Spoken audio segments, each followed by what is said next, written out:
the terrifying and shockingly heinous events unfolding in the city of Lod and other major cities. Again, I'm joined by Colonel Reserves Miri Eisin and Brigadier General Reserves Ram Shmueli. Miri, I'll bring you back. We've never seen incidents like this in Lod, or at least not for many, many years. What did Israel maybe do wrong? What did Israel do right? What does it take to restore calm? So to restore calm, you need to have people uphold the law. We know this worldwide in democracies. When people are breaking the law, you need to bring in forces to uphold the law.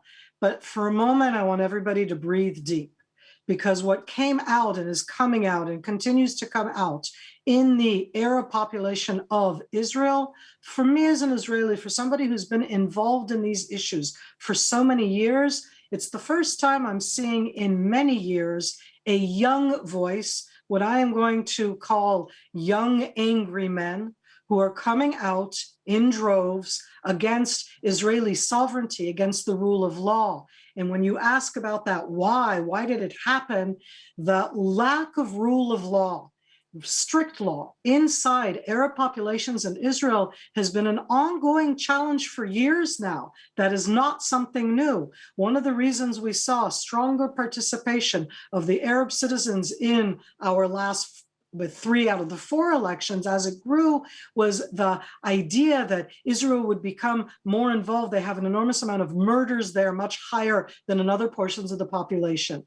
And these young, angry men coming out in the month of Ramadan with a cry of Al-Aqsa or Al-Quds or Jerusalem are bringing out a sentiment which I see both in the Gaza Strip, throughout the Middle Eastern world, people who feel that they are not part of the country they're in. And I say this sadly, they don't feel part of Israel. They feel they don't have a good enough future, even though we need to remember this isn't necessarily presenting all of the 20% of Israeli citizens who live in Israel. We're looking at young, angry men rioting in very specific places. And I don't want to be inclusive about all of them.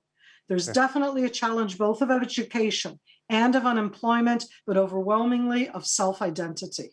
So Ram, you also just a minute ago spoke about your history dealing with Israel-Arab relations and security within Israel. So coming with that and off of what Colonel Eisin just said, how widespread is anti-Israel belief in the Arab-Israeli community? How much are we, as the media, maybe blowing this out of proportion? Because, of course, as Miri said, again, many Arab and Muslim Israelis reject the recent violence as well. First of all, I expect the leaders to get against those kind of young people. As Miri said, I don't say young people, I said people who are got a backup from their leaders. I didn't hear yet any leader who said to stop the violence inside Israel. If you want to be a citizen of Israel, and if you want to have the passport of Israel, you have to obey the law, both inside the villages and, of course, against Jews, because this is the only Jewish state that we have.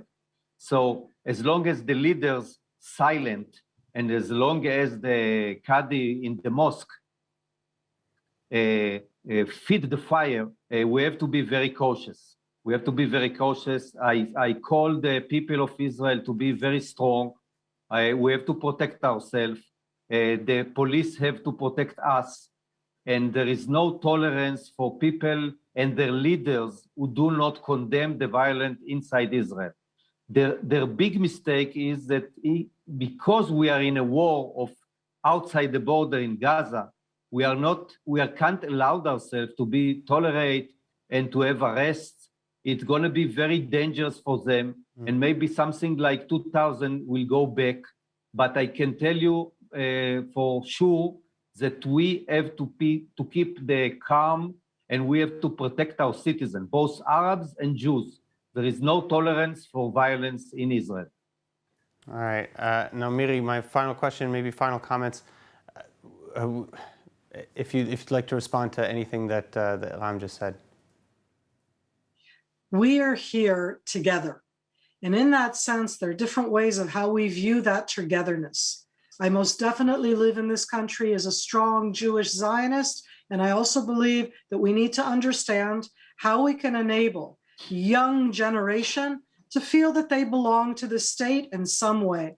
I'm worried that what we're seeing means that we're not doing enough. It's always me. I want to be on the higher moral ground, but I absolutely think that right now there's a crisis of self-identity, and this is very worrisome.